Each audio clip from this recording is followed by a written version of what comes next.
வணக்கம் மக்களே! என்னது இது கேம்ப் ஃபயரு அப்படின்னு நினச்சிங்களா? அதுதான் இல்ல. மொட்டை மாடியில டைம் ஸ்பெண்ட் பண்ணலாம் அப்படின்னு சொல்லிட்டு வந்தோம். ஆனா கொசு தொல்லை தாங்க முடியல.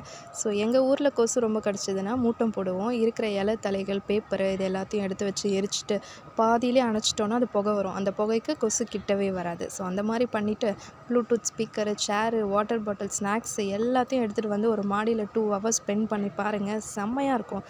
என்ன மட்டும் விட்டுட்டீங்க, நானும் இங்கே தானே இருக்கேன் அப்படின்னு சொல்லிட்டு தூரத்துலேருந்து நிலா எட்டி பார்க்குது. ஸோ நிலா வெளிச்சத்தில் நைட்டு டின்னர் உட்காந்து சாப்பிடுங்க. இன்னும் ரொம்பவே சூப்பராக இருக்கும். பழைய கதைகள்லாம் பேசிட்டு நேற்று என்ன நடந்துச்சு, போன வாரம் என்ன நடந்துச்சு, போன வருஷம் என்ன நடந்துச்சுன்னு பேசவே நல்லாயிருக்கும்.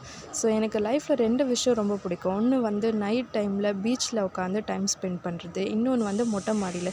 ஸோ 2த்துக்குமே கையில் ஸ்நாக்ஸ் வச்சுட்டு இருந்தால் எவ்வளோ நேரம் வேணாலும் நான் உட்காந்துட்டே இருப்பேன்.